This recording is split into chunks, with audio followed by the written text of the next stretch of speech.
আজকে আমি বানাবো চিলি প্রন। তার জন্য আমার লাগবে ডুমো ডুমো করে টুকরো করা পেঁয়াজ, ক্যাপসিকাম, রসুন কুচি, আদা কুচি, লাল লঙ্কা বাটা, রসুন বাটা, আদা বাটা, বিন, আর লাগছে সাদা তেল, cornflour, Schezwan sauce, soya sauce, chilli sauce, tomato sauce, চিনি, নুন, কাশ্মীরি লঙ্কা, চিংড়ি মাছ।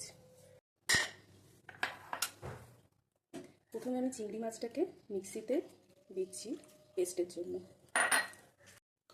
মিক্সিতে চিংড়ি মাছটাকে আমি একটি বোলের মধ্যে পেস্ট করা চিংড়িটা দিয়ে এতে আমি দেবো একটু রসুন বাটা, একটু আদা বাটা, একটু শুকনো লঙ্কা বাটা, আর দেবো কর্নফ্লাওয়ার, আর দেবো ডিম ফাটিয়ে আমি দিয়ে দেবো।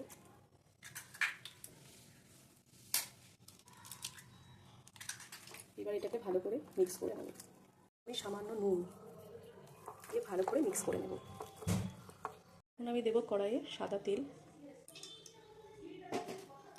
তেল গরম হয়ে ছোট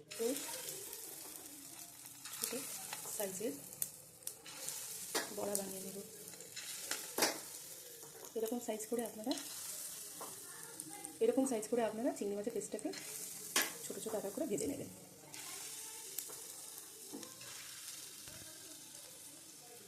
এভাবে আমি চিংড়ি মাছের পেস্টগুলোকে ভেজে নেব।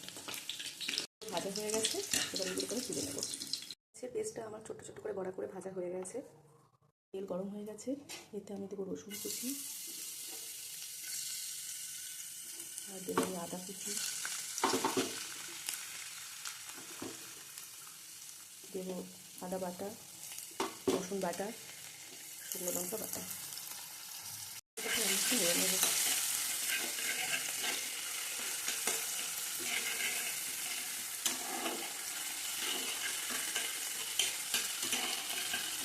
হালকা ভাজা হয়ে গেলে এতে আমি দেবো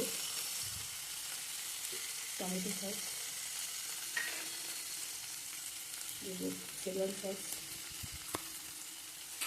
আর দেবো চিলি সস, আর আমি দেবো ওখানে সয়া সস। তারপর আবার ওটাকে আমি একটু ভেজে নেব।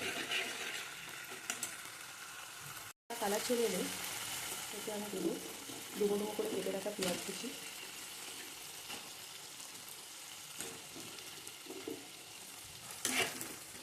দিয়ে হালকা নেড়ে নেব। তারপর দেবো আমি ক্যাপসিকাম কুচি।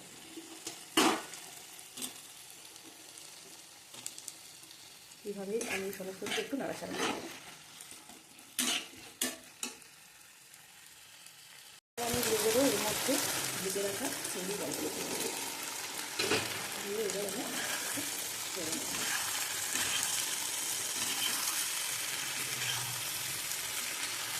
স্বাদ মতো নুন,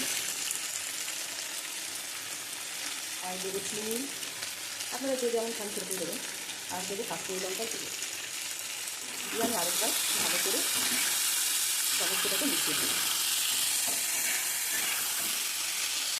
জল দিয়ে মিশিয়ে রাখা কর্নফ্লাওয়ারটা দিয়ে সমস্তটাকে মিক্স করে দেবেন।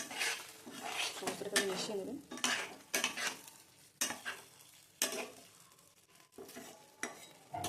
হালকা একটু ঢাকা দিয়ে দেবেন। 2 মিনিট মতো আমি ঢাকা দিয়ে রেখেছিলাম। এবার ঢাকা খুলে নেব। তৈরি হয়ে গেছে আমার চিলি প্রন।